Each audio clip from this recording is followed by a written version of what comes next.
ஏதோ ஒரு வகையில் நம்மளை கிரிட்டிசைஸ் பண்ணிக்கிட்டு மேலதிகாரிகள்ட்ட நம்மளை போட்டு கொடுத்துக்கிட்டு நம்மளை வஞ்சிக்கக்கூடிய சில பேர் கூட இருப்பாங்கங்க. அதை கடந்து தாங்க போகணும் இந்த காலகட்டத்தில்.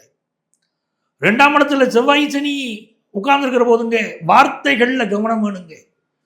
நம்ம நல்ல மனிதர்களாக இருக்கிறோம் என்பதை விட நல்லவர்கள் என்று பிறர் முன்னால் அடையாளப்படவும் அவசியம் தேவைப்படுது இல்லைங்க. அப்படி 2ல் செவ்வாய் சனி இருக்கும்போது கோபத்தை கட்டுப்படுத்திட்டா கும்பராசிக்காரர்களுக்கு பெரிய வளர்ச்சிங்க. இப்போ வருமானம் நல்லா வரும், நல்ல வேலை வாய்ப்பு கிடைக்கும். 6ஆம் இடத்தில் குரு பகவான் கடன் மட்டும் வாங்கிடக்கூடாது. கடன் வாங்கினால் கடன் பெருகும், கடன் வாங்க வைக்கும். கிரகங்கள் அதனுடைய கடமை அதை செய்யத்தாங்க செய்யும்.